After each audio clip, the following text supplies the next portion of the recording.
Hey everybody, Mr. On Demand back again. I got another good article, and 4K streaming is a joke on Amazon Prime Video. Let's talk about this.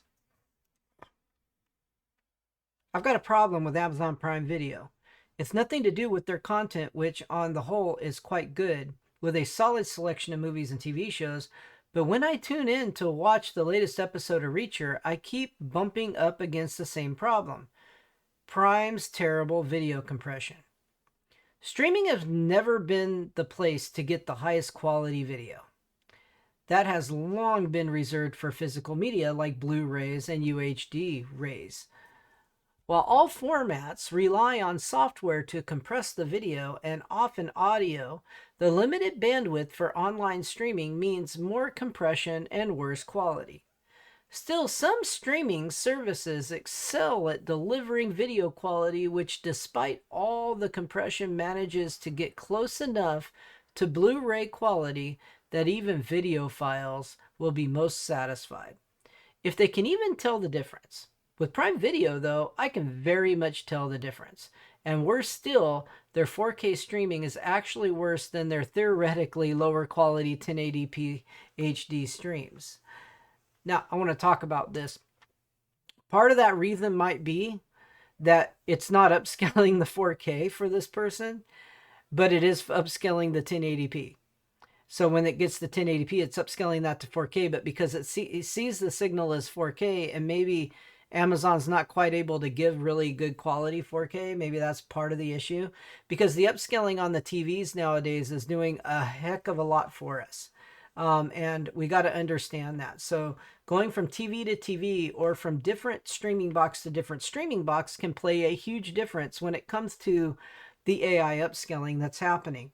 This is one of the reasons to get a new TV. With the AI upscaling, it really does make a huge difference in quality as well. So everybody needs to understand that. It's not always about getting like a OLED display, clearer quality, or clearer this or that. Some of it's the actual smart tech in the TV that's giving you a better quality picture as well. So that's something to be aware of. Let's see what else this person says in this article, though. In the world of streaming, it's very easy to imagine that all the services are roughly equal when it comes to the basic task of delivering video to a device at home. That's unfortunately not at all the case. Different streamers use different video formats and compression algorithms in order to keep their streaming bandwidth in line. Netflix, for example, they have developed an extremely complex method of compressing video. They're terrible, by the way. Their compatibility with certain devices is awful because of them trying to combat piracy. It just makes it terrible to watch the service on a lot of devices. You just don't get great quality. You don't, and you if you can pay for UHD, but you're not getting the UHD quality. Netflix has major issues with that. They are doing some stuff to try to upgrade that, though, that recently that I read as well.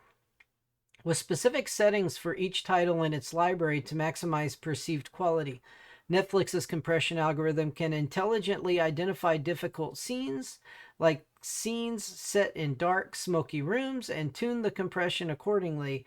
Eagle-eyed viewers will also notice that even with a shot, Netflix will often prioritize sharpness or faces or objects in the foreground while allowing the background to be fuzzier and more compressed. With compression, artifacts like blocky pixels and splotchy colors somewhat are more visible.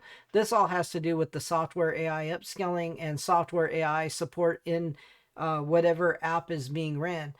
Specifically, if you're running the Netflix app on a authorized proper device like a Google TV or a Fire Stick that supports it 100%, you're going to get a better experience with Netflix than on a lot of other devices that don't actually do what this part of the article was talking about. This all has to do with what I was talking about just a minute ago with the AI upscaling. And people don't even realize it's happening. Nobody knows. They are just saying, oh, well, this looks better than this. And a lot of people don't realize it has to do with actually the software at the end of the day that's doing that. And that's a big deal. It's not even the the servers or the bandwidth or anything having to do with that. It also has to do with the transcoding that's going on in the back end of things. There's a lot to do. There's a lot that it has to do with. Um, Different streamers use different video formats and compression algorithms in order to keep their stream bandwidth in line. And that goes right along with what I just said. Um, Depending on the compression and the algorithm and what they're using in their app, a lot of that's going to have a very, very different effect for you in quality.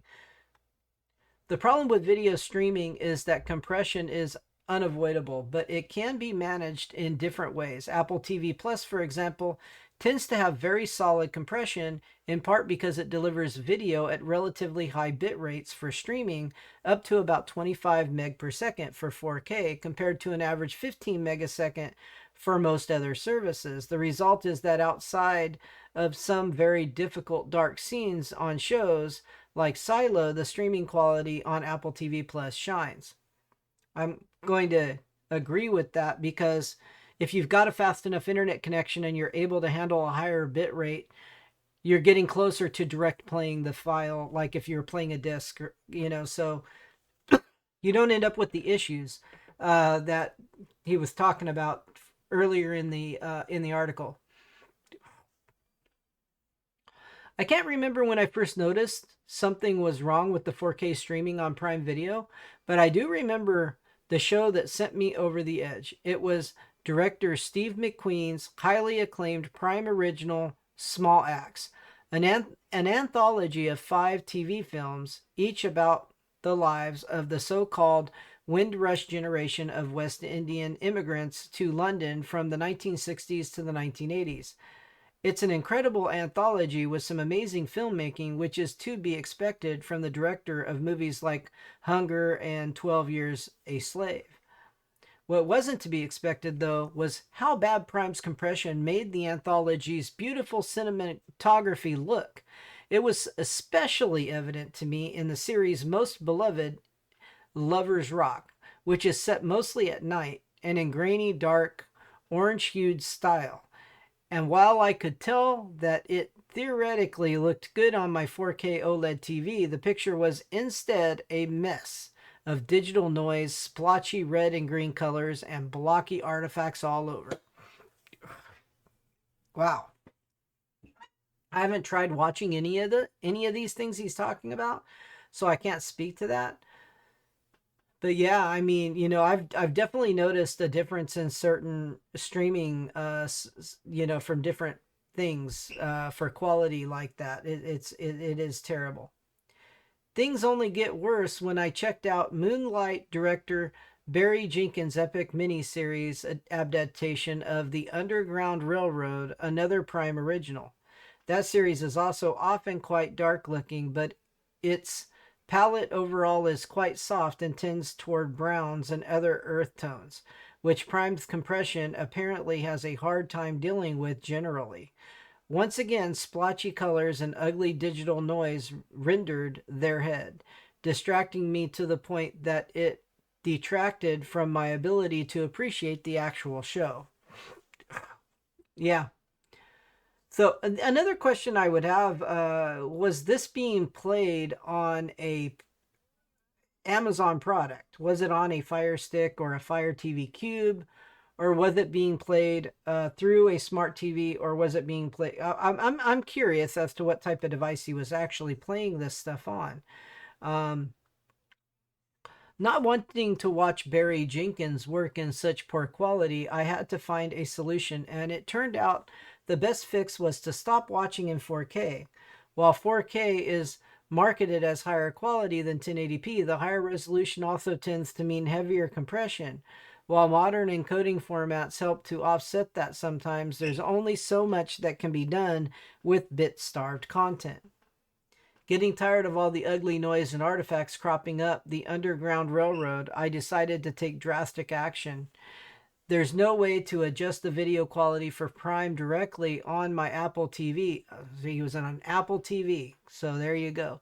I'm not a big fan of the Apple TV, to be honest about it. So instead, I went to the streaming box's settings and switched my Apple TV to only output 1080p.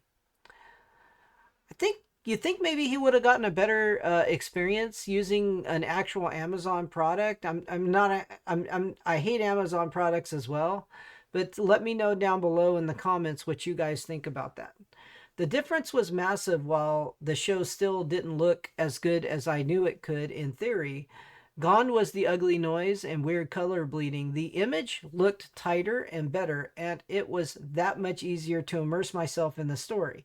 In fact, both the Underground Railroad and Small Axe were later released on Blu-ray by the Criterion Collection in simple 1080p, and the video looked even better, easily surpassing Amazon's 4K stream, despite the lower resolution and lack of HDR.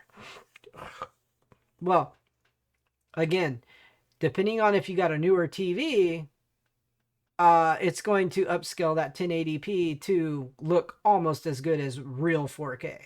Because when you 1080p, if you got a good quality 1080p, the upscaling to 4K looks really, really, really good. It's hard to tell the difference. It really is.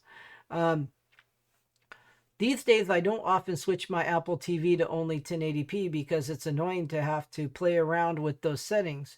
It's annoying to see those same issues crop up while I'm watching Reacher, but I mostly put up with it. Still, when I went to check out the Oscar-winning film Conclave, which was nominated for Best Cinematography, I wasn't going to let Prime Video's compression muddy the movie's beautiful imagery, so of course I went into the settings menu and turned 4K off. So what do you guys think about that? Do you have an issue watching 4K with Amazon? Are you have you had to turn the Amazon Prime Video? Have you had to change your settings to 1080p to get a decent quality picture, or are you just not picky and you don't care? Let me know down below what you think about that. I'd really like to hear from you guys on this subject. And this is going to be a more of an issue going forward because streaming's the future. Physical media is dead. I mean, I really don't think physical media is going to be physical media is going to be a small minor thing in the grand scheme of things, and mostly everybody's going to stream content.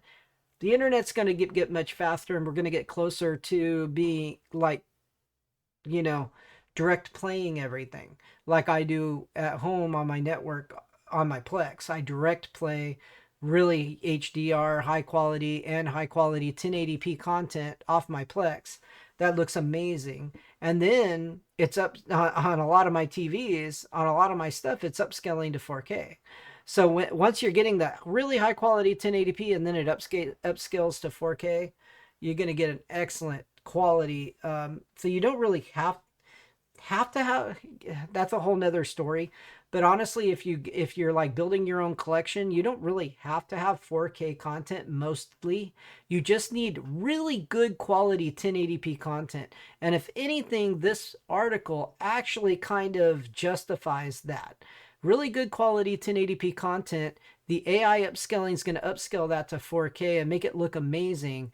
And you're going to have beautiful, beautiful quality videos to watch that aren't going to be very far off from true 4K, to be blunt. So let me know what you guys think down below. I'd like to know. Leave a thumbs up if this video was interesting to you. If not, tell me, hey, nope, didn't like it. I would like to hear some other kind of content in the future. That's fine either way. I'll take your criticism and I'll take it into account and try to do better in the future. You guys all have a wonderful day, and I'll see you in the next video.